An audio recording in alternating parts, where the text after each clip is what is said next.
There is no fear factor when it comes to Joe. No one is afraid of Joe. That's a problem when you're a president, when you're a leader. You need your friends and your enemies to be afraid of you. Just a little bit, maybe a lot, it varies. They need to be thinking, how is this person going to penalize me if I don't do what he or she wants? Right now, Joe is sick, lame, lazy, unpopular, and people are walking all over him. Nancy Pelosi, AOC, Putin, China, you name it, no one is afraid.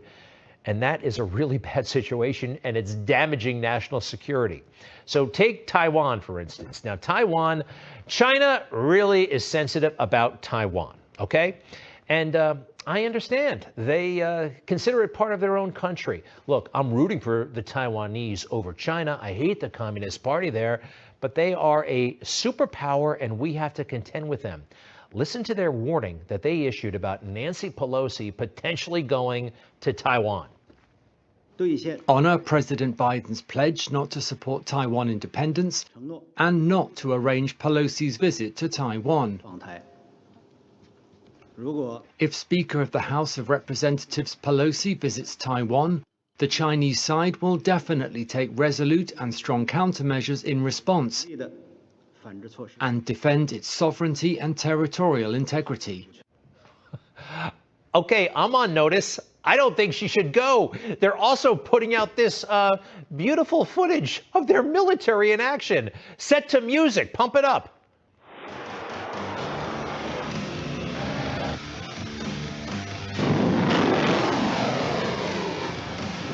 Well, no, it's not beautiful. It's kind of, I don't know if it's scary or what. Look, these people mean business. They are upset right now. What is Nancy Pelosi doing other than screwing things up, potentially for the entire planet? You know, she's always kind of hysterical. Remember how she was about Trump, always pointing her finger at him as being a threat. She's the real threat. But remember, every day almost. It is a matter of fact that the president is an ongoing threat to our national security. You called the president's commutation an act of staggering corruption. Is it an impeachable offense? It's staggering corruption, but I think it's important for people also to know that it's a threat to our national security. The evidence is clear that the president has used his office for his own personal gain, and in doing so undermined the national security of the United States. You know what undermines the national security of the United States? This stuff, the military hardware of China. They're flexing their muscle. They want to wage war if Nancy Pelosi goes to Taiwan. At least they're talking about it. It probably won't happen. But what are we gaining from Nancy Pelosi going over there? This is something that a powerful, strong leader could get on the phone and tell Nancy, stop it, turn around, you're screwing things up for everybody. But Joe can't do that. He can't pick up the phone because, well, I'm sorry, but no one respects him. No one's afraid of him. What is he going to do to Nancy Pelosi? On paper, he's powerful, but in reality, not so much. I mean, hey, Speaker Paul Ryan, remember that guy? He was definitely, let's say, concerned about Donald Trump. He did not want to cross him. It was a full-time job, not messing with Donald Trump. And Donald Trump sometimes, I mean, look, the world was on notice. Do not mess with us. Remember? North Korea best not make any more threats to the United States. They will be met with fire and fury like the world has never seen. You know, some people were scared, and that's actually a good thing. When they're afraid, they respect, and you can actually do amazing things. Not too long after that, President Trump met with Kim Jong-un. Peace through strength, I believe it's called. Now, can Joe Biden pull this kind of stuff off? I mean, just look at the guy. He is weak. Everybody knows it. Politically, he's weak. Physically, he's weak. And no one's scared. So we have something called the presidential fear factor. Take a look. Not exactly scientific, but when it came to President Trump, the world was somewhat terrified And that actually is a good thing. You want people on notice. You want them guessing and worried. How about with Barack Obama? Were they afraid? Not really. Mild concern at best. George W. Bush, they were scared, but we kind of blew it all in Iraq, and then it went down to kind of worried to minor concern. Let's move on to President Clinton. He was such a clown at times, indecisive, screwed up Somalia, Kosovo, minor concern. Presidential fear factor for George H.W. Bush, right in the middle. Again, kind of blew it all on Iraq, had no backup plan, and that was that. Oh, hey, you know who really perfected it, got the sweet spot? Ronald Reagan. The world was scared. And actually, the Russians, when they saw this cowboy, they didn't know what, they were scared. And they behaved, we had him in check. Now it gets really ugly. Jimmy Carter, no one was afraid. Actually, yeah, they just pitied him. And I think that's where we are with Joe Biden.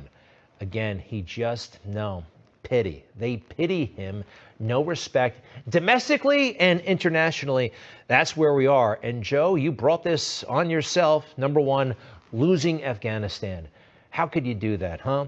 You know, the only thing you got going for you here is in our current distracted state, maybe people will forget this. I don't think our adversaries will. And then Joe, just day in and day out, he can't hack the job. Did you see when he gave up? Remember in the middle of a press conference, he just collapsed. He just gave up. He couldn't hack it. He couldn't hack the pressure. And here's something else that he's responsible for. And so is the fake news, because they all knew this about Joe, yet they swept it under the rug. He's always been, sorry, kind of dumb. You know, I was thinking on the way over here. Now that's a little too much, because as you point out, what's behind the words? What's there?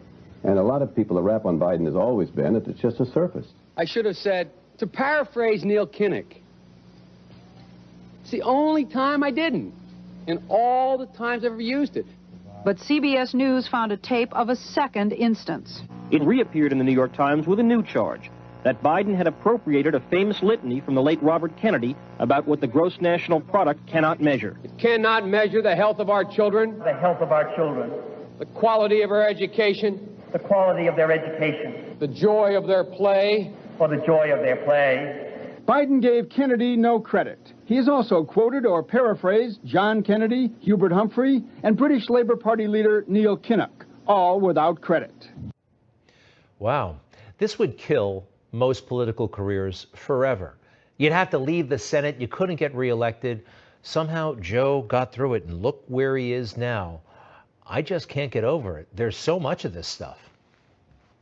Joseph Biden admitted today that he committed plagiarism when he was in law school. He said it was a mistake, but that it was unintentional. He quoted 5 pages of someone else's work without proper citation. I've done some dumb things, and I'll do dumb things again. He was given an F. So, ladies and gentlemen, I've been dumb. Yeah, and that dumb things again part, we're seeing it. This kind of plagiarism would get you fired from any university job. It would get you in trouble in a lot of places, not just the plagiarism, but the lying, the embellishment. To the political community in Washington, it all seems of a piece. Plagiarism at law school, plagiarism on the stump. The great communicator, strike that. The great imitator. You don't steal verbatim, or when you do, as he did 99% of the time, you give credit. Biden's critics say he sells himself as a man whose words and visions can inspire a new generation in politics. But if the thoughts, phrases, and visions really belong to others, it's a form of false advertising. Notice anything about the press? Sam Donaldson, Ted Koppel, people like that, from all over the political spectrum. I mean, we call them fake news now, but back then they weren't afraid to take on Democrats, finally. A wise idea, though, to take something that personal, anyway, from another politician and try and appropriate it to your own campaign. I think it was a stupid thing to appropriate material that was really very personal, that was someone else's. Most people didn't know who he was, you know, Joe Biden, and now they're going to say, oh, yeah, he's the guy who plagiarized. That's a lot of people. First Politically, that's devastating. These clips are devastating. He looks like a Joe Biden wind-up doll with somebody else's words coming out. If they're going to do things that are stupid as well as immoral, then they're probably too dumb to have the job of president.